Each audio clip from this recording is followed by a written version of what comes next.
International trade තුලින් ඇත්තටම ඔය කියන තරම් වාසි තියෙනවද? කොච්චරක් වාසි තියෙනවද? මෙන්න මේ කියන ප්‍රශ්න ඔක්කොටම විසඳුම් අද මේ වීඩියෝ එකෙන් බලා ගන්න පුළුවන්.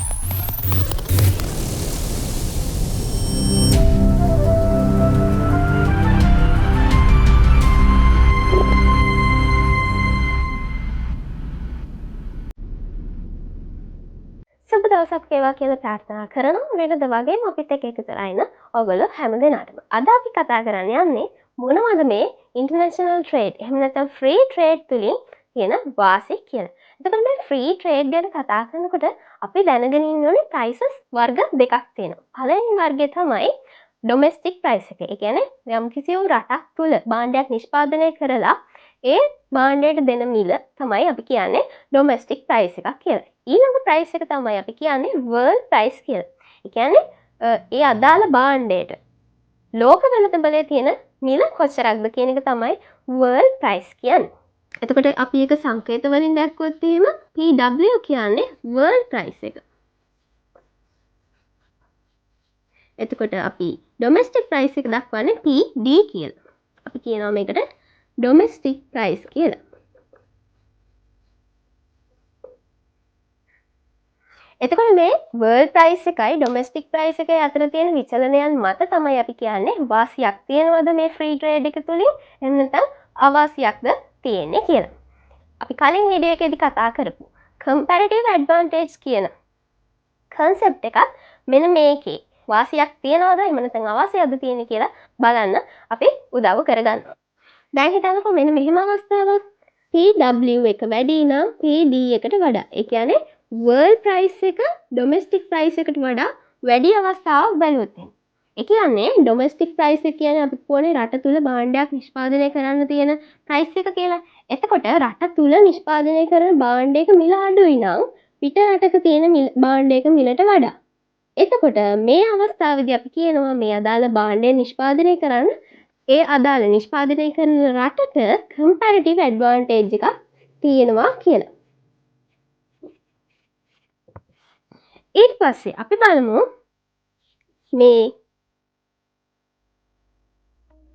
වර්ල්ඩ් ප්‍රයිස් එක ඩොමෙස්ටික් ප්‍රයිස් එකට වඩා අඩු අවස්ථාවක්. ඒ කියන්නේ රට තුල නිෂ්පාදනය කරනවට වඩා අඩු මුදලකට පිට රටින් යම්කිසි භාණ්ඩයක් ලබා ගැනීමේ හැකියාවක් තියෙනවා නම් අපි මේ අවස්ථාවේදී කියනවා මේ අපි සලකන රටට මේ අදාළ භාණ්ඩය නිෂ්පාදනය කරන්න කම්පැරටිව් ඇඩ්වාන්ටේජ් එකක් නැහැ කියලා. එතකොට අපි කියනවා වර්ල්ඩ් ප්‍රයිස් එක ඩොමෙස්ටික් ප්‍රයිස් එකට වඩා වැඩි අවස්ථාවකදී ඒ අදාළ භාණ්ඩය නිෂ්පාදනය කරන ඒ රටට කම්පැරටිව් ඇඩ්වාන්ටේජ් එකක් තියෙනවා කියලා. ඊට පස්සේ ඊළඟ අවස්ථාවට ගියොත් එහෙනම් වර්ල්ඩ් ප්‍රයිස් එක ඩොමෙස්ටික් ප්‍රයිස් එකට වඩා අඩු අවස්ථාවකදී. ඒ කියන්නේ රට තුල ඒ අදාළ භාණ්ඩය නිෂ්පාදනය කරන්න වැඩි පිරිවැයක් යන අවස්ථාවකදී අපි කියනවා මේ භාණ්ඩය නිෂ්පාදනය කරන්න මේ රටට කම්පැරටිව් ඇඩ්වාන්ටේජ් එකක් නැහැ කියලා. දැන් කම්පැරටිව් ඇඩ්වාන්ටේජ් කියන තියරි එකක එහෙම නැත්නම් concept එක මතක නැත්නම් තගාලා ගිහලා කලින් වීඩියෝ එක බලලා එන්න. දැන් අපි බලමු කොහොමද මේ ඉන්ටර්නැෂනල් ට්‍රේඩ් තුලින් අපි වාසියක් ගන්නේ සහ වාසිය කොච්චරක් දුරට ගණනය කරන්න පුළුවන්ද කියලා අපි graph එකකින් බලමු.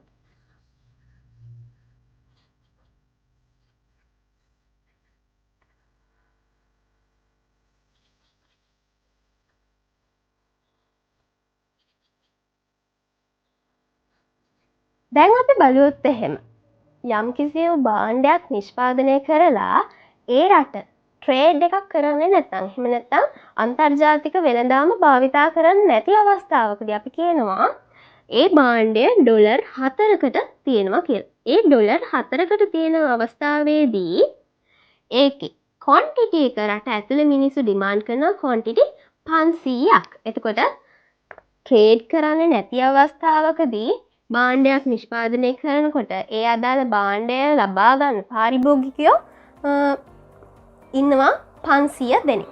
ඊට පස්සේ හිතන්න මේ රට තීරණය කරනවා ඉන්ටර්නැෂනල් ට්‍රේඩ් එහෙම නැත්නම් ෆ්‍රී ට්‍රේඩ් එකකට එහෙම නැත්නම් විවෘත ආර්ථිකයකට යන්න. විවෘත ආර්ථිකයක් යටතේ මේ භාණ්ඩයේ මිල පොඩි වෙනස් වීම වලට ලක් වෙනවනේ. එතකොට මේ වෙනස් වීම වලට ලක් වෙන්නේ වර්ල්ඩ් ප්‍රයිස් එකත් එක්ක. එතකොට හිතන්න වර්ල්ඩ් ප්‍රයිස් එක ඩොලර් 6කට තියෙනවා නම් වර්ල්ඩ් ප්‍රයිස් එක ඩොලර් 6කට තියෙන අවස්ථාවකදී බයර්ස්ලා ඩිමාන්ඩ් කරනවා මේ අදාළ භාණ්ඩයේ ක්වොන්ටිටි 100කට.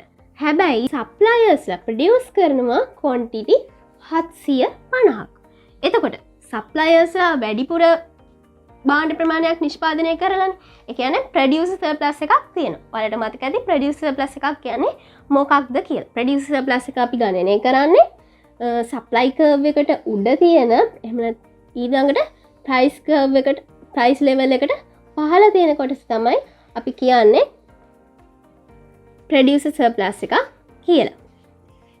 එතකොට මේ ප්‍රොඩියුසර් සර්ප්ලස් එක ඔහොම තියෙන අවස්ථාවකදී එතකොට මේගොල්ලෝ වැඩිපුර නිෂ්පාදනය කරලානේ අනේ භාණ්ඩ අතිරික්ත ප්‍රමාණය මේගොල්ලෝ ෆ්‍රී ට්‍රේඩ් එකක් එහෙම නැත්නම් විවෘත ආර්ථිකයක් භාවිතා කරන නිසා මෙයාලට පුළුවන් එක්ස්පෝර්ට් කරන්න. එතකොට අනේ එක්ස්පෝර්ට් කරන ප්‍රමාණය කොච්චරද කියලා බලා ගන්න අපිට මේ graph එක උදව් කරගන්න පුළුවන්.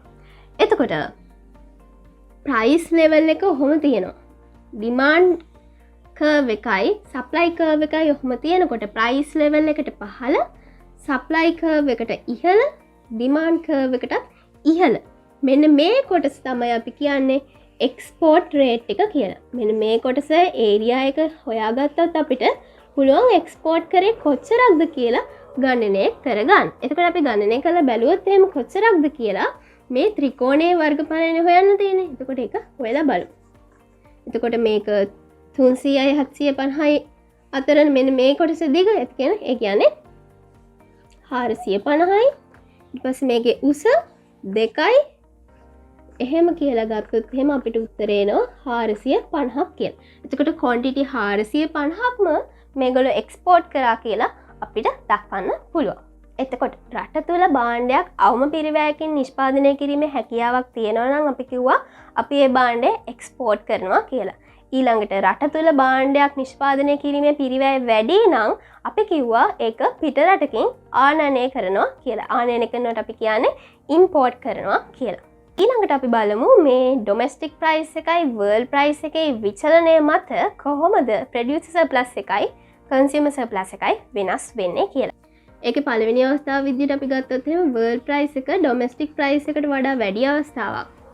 ඊට පස්සේ දෙවෙනි අවස්ථාව විදිහට අපි ගමු වර්ල්ඩ් ප්‍රයිස් එක ඩොමෙස්ටික් ප්‍රයිස් එකට වඩා අඩු අවස්ථාවක්. එතකොට මෙන්න මෙහෙම තියෙන අවස්ථාවකදී එක්ස්පෝර්ට් එක සහ ඉම්පෝර්ට් එක වෙන්නේ කියලා බැලුවොත් එහෙම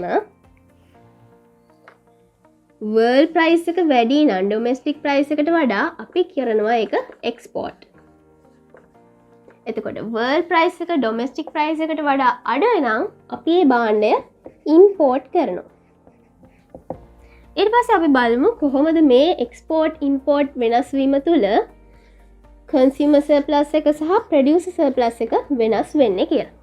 එතකොට එක්ස්පෝර්ට් එකක් වෙනවා කියන්නේ රට තුල නිෂ්පාදනය කරන භාණ්ඩයෙන් කොටසක් පිට රටටත් යවනවානේ. එතකොට රට තුල ඉතුරු වෙන භාණ්ඩ ප්‍රමාණය අඩුයිනේ. එතකොට රට තුල ඉතුරු වෙන භාණ්ඩ ප්‍රමාණය අඩු වෙනවා කියන්නේ කන්සියුමර් සර්ප්ලස් එක අඩු වෙනවා. ඊළඟ අවස්ථාව අපි බැලුවොත් එහෙම වර්ල්ඩ් ප්‍රයිස් එක අඩුයිලු ඩොමෙස්ටික් ප්‍රයිස් එක වැඩිලු. එතකොට අපි කිව්වා අපි ඉම්පෝර්ට් කරනවා කියලා. ඉම්පෝර්ට් කිරීම තුළින් රට තුල තියෙන භාණ්ඩ ප්‍රමාණය වැඩි වෙනවානේ. අන්න ඒ අවස්ථාවේදී අපි කියනවා කන්සියුමර් සර්ප්ලස් එක ඇති වෙනවා කියලා. ඊළඟට අපි බලමු කොහොමද ප්‍රොඩියුසර් සර්ප්ලස් එක වෙනස් වෙන්නේ කියලා. වර්ල්ඩ් ප්‍රයිස් එක වැඩි නම් ඩොමෙස්ටික් ප්‍රයිස් එකට වඩා. ඒ කියන්නේ රට තුල භාණ්ඩයක් නිෂ්පාදනය කරන්න තියෙන පිරිවැය අඩු අවස්ථාවක් නේ. එතකොට පිරිවැය අඩුයි කියන්නේ ප්‍රොඩියුසර්ස්ලා වැඩිපුර භාණ්ඩ ප්‍රමාණයක් නිෂ්පාදනය කරනවා. එතකොට පිරිවැය අඩුයි නම් මේගොල්ලෝ වැඩිපුර භාණ්ඩ නිෂ්පාදනය කරනවා කියන්නේ ප්‍රොඩියුසර් සර්ප්ලස් එක වැඩි වෙනවා. ඊළඟට අපි බලමු ඊළඟ අවස්ථාව වර්ල්ඩ් ප්‍රයිස් එක අඩුයිලු ඩොමෙස්ටික් ප්‍රයිස් එක වැඩිලු. ඩොමෙස්ටික් ප්‍රයිස් එක වැඩි වෙනවා කියන්නේ ඒගොල්ලන්ගේ පිරිවැය කියන්නේ නිෂ්පාදකයන්ගේ නිෂ්පාදන පිරිවැය වැඩි කියන එකනේ. නිෂ්පාදන පිරිවැය වැඩි වෙනවා කියන්නේ මේගොල්ලන්ගේ ප්‍රොඩියුසර් සර්ප්ලස් එක අඩු වෙනවා. ඔන්න ඔය විදිහට තමයි වර්ල්ඩ් ප්‍රයිස් එකේ සහ ඩොමෙස්ටික් ප්‍රයිස් එකේ විචලනය මත කන්සියුමර් සර්ප්ලස් එකයි ප්‍රොඩියුසර් සර්ප්ලස් එකයි වෙනස් වෙන්නේ. ඊළඟට අපි බලමු මොනවද මේ ඉන්ටර්නැෂනල් ට්‍රේඩ් එහෙම නැත්නම් ෆ්‍රී ට්‍රේඩ් භාවිතා කිරීම තුළින් තියෙන වාසි සහ කාටද ඇත්තටම ඒ වාසි තියෙන්නේ කියලා. එතකොට වාසි එහෙම නැත්නම් බෙනිෆිට්ස් ගත්තාම සෙලර්ස්ලටයි බයර්ස්ලටයි කියන දෙගොල්ලන්ටම වාසි තියෙනවා මේ ෆ්‍රී ට්‍රේඩ් භාවිතා කිරීම තුලින්. අපි මුලින්ම බලමු සෙලර්ස්ලට තියෙන වාසි මොනවද කියලා. දැන් අපි බැලුවොත් එහෙම සෙලර්ස්ලට රට තුල ඉන්න පාරිභෝගික ප්‍රමාණය විතරක් නෙමෙයි ෆ්‍රී ට්‍රේඩ් හරහා පිටරට ඉන්න පාරිභෝගිකයන් අතරත් සම්බන්ධ වීමේ හැකියාවක් තියෙනවානේ. අනේ ඒ අවස්ථාවේදී අපි කියනවා සෙලර්ස්ලට මාකට් ඔපචුනිටි එක වැඩි කියලා. ඒ කියන්නේ භාණ්ඩ වැඩි පාරිභෝගිකයෝ ප්‍රමාණයකට තමන්ගේ භාණ්ඩය දීමේ හැකියාව එහෙම නැත්නම් විකිණීමේ හැකියාව තියෙනවා මේ ෆ්‍රී ට්‍රේඩ් තුලින්.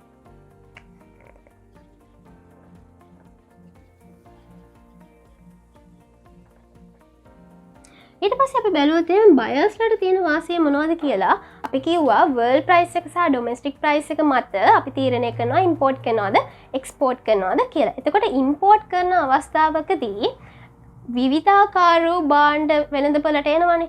එතකොට අන්නේ විවිධාකාර වූ භාණ්ඩ තුලින් තමන්ගේ අවශ්‍යතාවයට සරිලන භාණ්ඩය තෝරා ගැනීමට හැකියාවක් මේ බයර්ස්ලට තියෙනවා. එතකොට මේගොල්ලන්ට පුළුවන් variety of products භාවිතා කරන්න.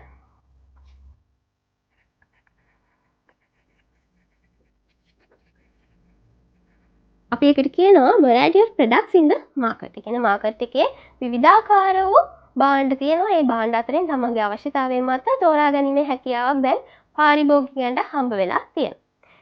ඊළඟට තවත් වාසියක් අපි බැලුවොත් එහෙනම් පාරිභෝගිකයන්ට තියෙන දැන් අපි පිටරටින් එන භාණ්ඩ ගේනවානේ. ඒකට අපි නිරාවරණය වෙනවා වර්ල්ඩ් ප්‍රයිස් එකකට. එතකොට රට තුල තියෙන භාණ්ඩවල මිල වැඩිවීම යම් කිසි වූ සීමාවකට විතරයි කරන්න පුළුවන්. මොකද රට තුල තියෙන භාණ්ඩවල මිල වැඩි නම් ඊට වඩා අඩුවෙන් පිටරටින් ගෙන්නන්න පුළුවන් නම් මිනිස්සු පිටරටින් භාණ්ඩ ගෙනනවා අවම පිරයක් යටතේ. එතකොට අපි කියනවා මාකට් පවර් එක කන්ට්‍රෝල් කිරීමේ හැකියාවක් තියෙනවා කියලා මේ ෆ්‍රී ට්‍රේඩ් භාවිතා කිරීම තුනේ. ඒකේ වාසිය එන්නේ බයර්ස්ලට. මොකද ඒගොල්ලන්ට වැඩි මුදලක් දීලා භාණ්ඩ පරිභෝජනය කිරීමේ අවශ්‍යතාවයක් වෙන්නේ නැහැ.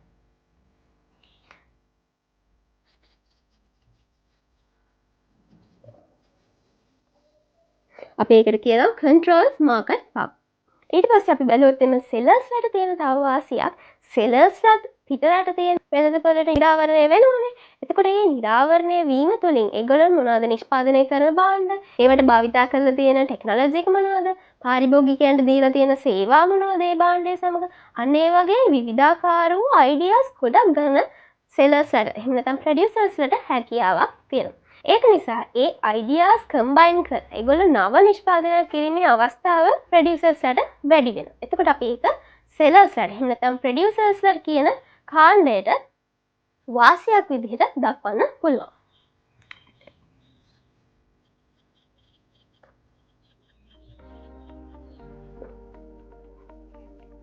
එතකොට අපි මේ වීඩියෝ එකෙන් අද කතා කරා වර්ල්ඩ් ප්‍රයිස් කියන්නේ මොකක්ද? ඩොමෙස්ටික් ප්‍රයිස් කියන්නේ මොකක්ද? ඊට පස්සේ ඒ දෙකේ විචලනය මත කොහොමද එක්ස්පෝර්ට් ඉම්පෝර්ට්ස් විචලනය වෙන්නේ? ඊට පස්සේ තව මොනවද මේ ෆ්‍රී ට්‍රේඩ් තුලින් තියෙන වාසි කියලා මේ ඔක්කොම කාරණා ගැන අද මේ වීඩියෝ එකෙන් අපි කතා කරා. ඉතින් මේ වගේ තවත් වැදගත් ඉකොනොමික් කන්සෙප්ට්ස් ගැන කතා කරන්න රැඳිලා ඉන්න දිගටම අපිත් එක්ක.